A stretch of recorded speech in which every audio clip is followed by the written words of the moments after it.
सास की दुकान। लक्ष्मी जी की दो बहुएं थी, सुमन और राधिका, और दो बेटे, अजय और सुशील। लेकिन लक्ष्मी जी के बहू बेटे उनको अपने साथ रखने को तैयार नहीं थे। बहुओं के तेज स्वभाव के चलते लक्ष्मी जी को अपना ही घर छोड़कर एक किराए की कोठरी में रहना पड़ रहा था। कुछ दिनों से उनके बेटों ने उन्हें पैसे देना भी बंद कर दिया था। ऐसी स्थिति में लक्ष्मी जी ने अपनी जमा पूंजी से एक छोटी सी दुकान खोली। एक दिन शाम के वक्त, अजी सुनते हो, तुम्हारी माँ ने दुकान खोली है। दुकान अब इस उम्र में दुकान पर बैठेगी वो। अब क्या किया जा सकता है, माँ की तो बुद्धि सठिया गई है। मोहल्ले में मजाक बनाएंगे सब हमारा। अरे जेठ जी, इसमें परेशानी क्या है अगर सासू माँ ने दुकान खोली है? हाँ, राधिका ठीक तो कह रही है। अपनी दुकान पर बैठी रहेगी, कम से कम हमें परेशान तो नहीं करेंगी। हाँ, वैसे बात तो ठीक है। खुद के दो पैसे कमाएंगी तो कभी कभार हमें जो खर्चा देना पड़ता है ना, वो भी देने से बच जाएंगे हम लोग। फिर किस बात की परेशानी, खोलने दो माँ को दुकान, हमें क्या। वैसे भी अपनी कोठरी में चुपचाप रह रही है ना, चाहे दुकान खोले या मॉल बनाए, हमें उससे क्या लेना देना। अगले दिन सुमन अपनी सास की दुकान पर पहुंचती है। सासू माँ, आपकी दुकान में शक्कर है क्या? शक्कर जरा 1 किलो दे दीजिएगा। हाँ हाँ बहू, है ना, लो बेटा, 1 किलो क्यों, 2 किलो ले जाओ। सोच लो सासू माँ, घाटा हो जाएगा आपको, पैसे नहीं देने वाली मैं। देखो सुमन, ये मेरी दुकान है और यहाँ पर जो भी कोई सामान खरीदने आता है उसे पैसे तो देने ही पड़ते हैं। अरे सासू माँ, ऐसा क्यों कर रही आप? अरे देखो ना, घर पर आपका बेटा और पोते पोती दूध में शक्कर डालने के लिए कब से इंतजार कर रहे हैं। जरा उनके बारे में तो सोचिए। अरे ऐसी बात है क्या? अब मुझे नहीं पता था। बहू एक काम करो, वैसे भी पहली बार आई हो ना, ये शक्कर तुम ऐसे ही ले जाओ, पैसे देने की जरूरत नहीं है। अगले दिन राधिका भी अपनी सास की दुकान पर पहुंचती है। प्रणाम सासू माँ, कैसी चल रही है आपकी दुकान? बस बेटा, जैसे तैसे करके काम चला रही हूँ। तुम बताओ, घर में सब राजी खुशी है ना? हाँ हाँ मम्मी जी, सब कुछ ठीक ठाक है। बताओ राधिका बहू, कैसे आना हुआ? कुछ काम था क्या? वो ना मम्मी जी, मुझे ज़रा 5 किलो आटा चाहिए था। मेरे पैर में ना बहुत दर्द है, इसलिए बाजार तक जाने में ना तकलीफ हो रही थी। घर पर बच्चे भूखे बैठे हैं, सोचा आपसे ही ले लेती हूँ। हाँ हाँ, क्यों नहीं बेटा, ये लो 5 किलो आटा ले जाओ। हाँ, लेकिन मम्मी जी, आपने जिठानी जी को शक्कर फ्री में दी थी, तो मुझसे भी पैसे तो नहीं लेंगी ना? हाँ, अच्छा ठीक है बेटा, कोई बात नहीं, तुम ऐसे ही ले जाओ, बच्चों से क्या पैसे लेना। कुछ दिनों के बाद लक्ष्मी का बेटा अजय दुकान पर पहुंचता है। कैसी हो माँ, दुकान तो अच्छी चल रही है ना तुम्हारी? सब मोहल्ले वाले तारीफ करते रहते हैं। अब क्या करूं बेटा, तुमने तो मुझे सहारा दिया नहीं, गरीब माँ को घर से बाहर निकाल दिया। कुछ तो करना पड़ेगा ना अपना पेट पालने के लिए। वो माँ ना बहुओं की बहुत चिक चिक रहती थी। अब देखो कितनी अच्छी जिंदगी है तुम्हारी, खुद कमाती हो, खुद खर्च करती हो, इससे अच्छी भला कोई जिंदगी हो सकती है क्या? हाँ बेटा, दिल को बहलाने के लिए तुम्हारी ये बात भी सही है, लेकिन कोई बात नहीं बेटा, मैं खुश हूँ।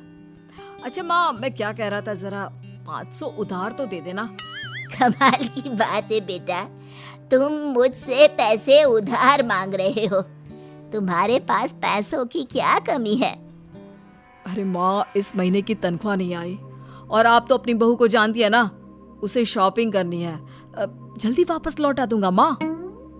ठीक है बेटा, ये लो 500 रुपए, लेकिन देखो कुछ दिनों में वापस दे देना, मुझे अपनी दुकान के लिए माल भी तो खरीदना है। हाँ हाँ ठीक है माँ, जल्दी पैसे लौटा दूंगा। बहुत दिनों तक अजय अपनी माँ लक्ष्मी के पैसे वापस नहीं देता और सुमन और राधिका बार बार किसी न किसी बहाने से अपनी सास लक्ष्मी की दुकान से बिना पैसे दिए खूब सारा सामान ले आती है, जिसकी वजह से लक्ष्मी को अपनी दुकान में बहुत घाटा होता है।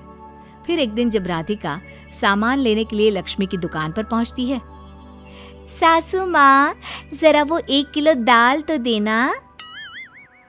नहीं बहू, अब मैं तुम्हें या सुमन को कोई सामान फ्री में नहीं देने वाली। तुम लोगों ने कभी कोई मदद नहीं की मेरी, उल्टा मेरी दुकान से फ्री का सामान ले जाकर मुझे मुश्किल में डाल दिया है। लेकिन मम्मी जी, हम तो आपके बच्चे हैं ना। अगर इतना ही मेरे बच्चे हो तो फिर मुझे घर से बाहर क्यों निकाल दिया? देख बहू, अब मैं तुम्हें 1 रुपए का सामान भी फ्री में नहीं दूंगी।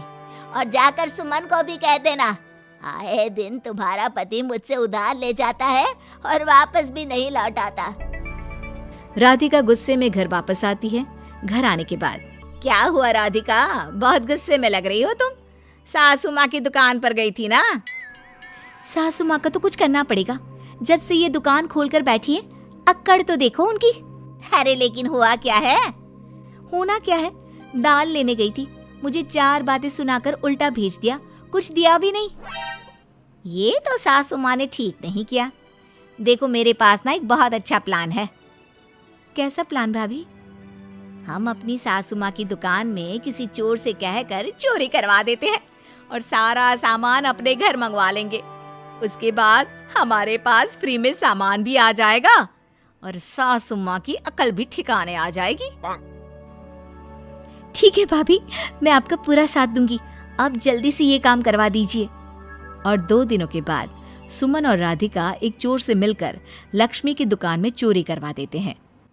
हे भगवान, ये क्या हो गया? इस उम्र में जैसे तैसे अपना गुजारा कर रही थी, लेकिन चोर मेरा सारा सामान लेकर चले गए। अब क्या होगा? तभी वहां पर राधिका और सुमन पहुंच जाती है। क्या हुआ सासू माँ, बहुत दुखी लग रही हैं आप। अरे क्या बताऊं, मेरी दुकान का सारा माल चोरी हो गया। अब अगर आप अपने ही बहू बेटे को सामान नहीं देंगी तो ऐसा तो होगा ना सासू माँ। अब राधिका की बात सुनकर लक्ष्मी को यकीन हो जाता है कि इस चोरी के पीछे कहीं ना कहीं उसकी दोनों बहुओं का ही हाथ है। लक्ष्मी एक प्लान बनाती है। पैसे उधार लेकर अपनी दुकान में फिर से खूब सारा सामान ले आती है। अरे भाभी, देखा आपने, सासू माँ की दुकान तो फिर से सामान से भर गई है। हाँ वही तो, मैं तो सोच रही थी कि एक बार में उनकी अकल ठिकाने आ जाएगी, पर लगता है फिर से कुछ करना पड़ेगा। लेकिन अब हम क्या कर सकते हैं? अरे वही जो हमने पहले किया था। इसका मतलब फिर से चोरी करवाएंगे? हाँ, उसके बिना हमारा काम कैसे चलेगा? और इस बार चोरी करने हम दोनों चलेंगे, कुछ नहीं छोड़ेंगे उनकी दुकान में। सुमन और राधिका दोनों मिलकर लक्ष्मी की दुकान में चोरी कर लेती हैं और सारा सामान चुपचाप अपने घर के स्टोर में लाकर रख देते हैं। लेकिन सुबह होते ही लक्ष्मी पुलिस लेकर सुमन और राधिका के घर पहुंच जाती है। इंस्पेक्टर साहब, मेरी इन दोनों बहुओं ने ही घर में चोरी की है। अरे ना ना इंस्पेक्टर साहब, ये हम पर झूठा इल्जाम लगा रही हैं। अरे हम क्यों इनकी दुकान में चोरी करने लगे? माँ, आपको शर्म नहीं आती अपनी बहू पर झूठा इल्जाम लगाते हुए? हाँ माँ, हम आपके बेटे हैं और ये आपकी बहुएं हैं, आप ऐसा कैसे कर सकती हैं? लक्ष्मी जी, क्या आपके पास कोई सबूत है? अरे इंस्पेक्टर साहब, आप इनकी बातों में मत आइए। ये हमारी माँ है और इनकी दिमागी हालत ठीक नहीं है, इसीलिए तो हमसे अलग रहती हैं। इंस्पेक्टर साहब, मेरी दिमागी हालत बिल्कुल ठीक है और मेरे पास इन दोनों के खिलाफ बहुत बड़ा सबूत है। बताइए, क्या सबूत है आपके पास? आप जरा मेरी दोनों बहुओं के हाथ पानी से धुलवा दो, फिर सब कुछ साफ साफ पता चल जाएगा। अरे हाथ पानी से धोने से क्या होगा माँ? आप दोनों मेरे सामने अपने हाथों पर पानी डालिए। जैसे ही राधिका और सुमन अपने हाथ पानी में डालती हैं, उनके हाथों का रंग लाल हो जाता है और ये देखकर सब लोग हैरान रह जाते हैं। अरे ये क्या, तुम्हारे हाथों का रंग अचानक से लाल कैसे हो गया? क्योंकि मैंने अपनी दुकान के सारे सामान पर एक तरह का केमिकल लगा कर रखा था। मुझे पता था जो भी चोरी करने आएगा वो सामान को अपने हाथों से उठाएगा और उसके हाथों पर रंग लग जाएगा। अरे माँ, आप तो बहुत चालाक निकली। इसे चालाक नहीं बेटा, बुद्धिमान कहते हैं। और जिसके तुम्हारे जैसे बहू बेटे हो उसे थोड़ा बहुत तो अपनी अकल से काम लेना ही पड़ता है ना। शर्म नहीं आती आप लोगों को अपनी ही माँ को परेशान करते हुए? हमें माफ कर दीजिए सासू माँ, हम आइंदा ऐसी गलती कभी नहीं करेंगे। और हाँ, आपको अपने साथ रखेंगे, आपकी सेवा करेंगे और पूरी इज्जत भी देंगे। हमें माफ कर दीजिए।